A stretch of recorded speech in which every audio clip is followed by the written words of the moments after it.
जगन्नाथ को प्रथम मोर कोटि कोटि एवं एठारे उपस्थित थिबा समस्त ज्ञानी गुणीजन तथा मोर भाई भौणी मानकु मु आद्यता प्रियदर्शिनी पांचग्राम उच्च प्राथमिक विद्यालय तरफ स्वागत जनाउछि। लोककला समाजर कथा कहे लोकमानक जीवन धारा परंपरा खाद्य पोषाक नृत्य आज प्रतिफलित हुए। यही लोककला ही गोटे जातिर गर्व गौरव और परिचय सृष्टि करिଥାଏ। आमे विज्ञान और प्रजुक्ति विद्या क्षेत्र में जेते आगु गले मध्य बा आमे आधुनिकतार स्पर्श लाभ कले मध्य आज मध्य जीवित रहिछि आम ओडिसार कला संस्कृति परंपरा एवं पर्वपर्वाणी जहाँ आमको गोटे शुद्ध ओडिया भावे परिचित कराए। मो ओडिया भारी बढ़िया मो जातीय ओडिया मो भाषा बढ़िया यही कथा को मैं बहुत गर्वित।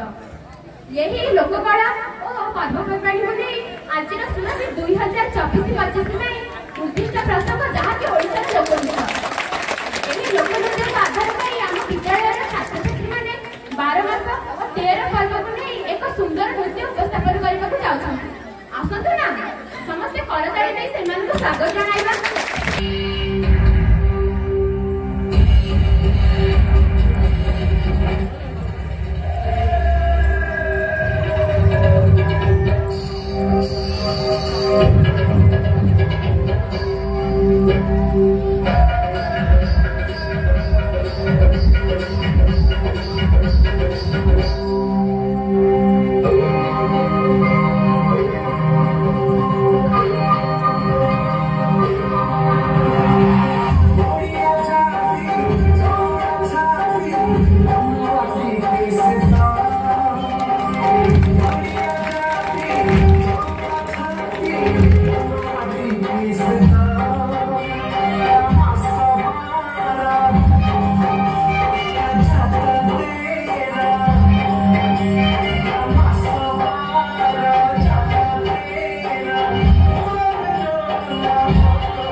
भंगा जा गड़िया जा अंधार बेला से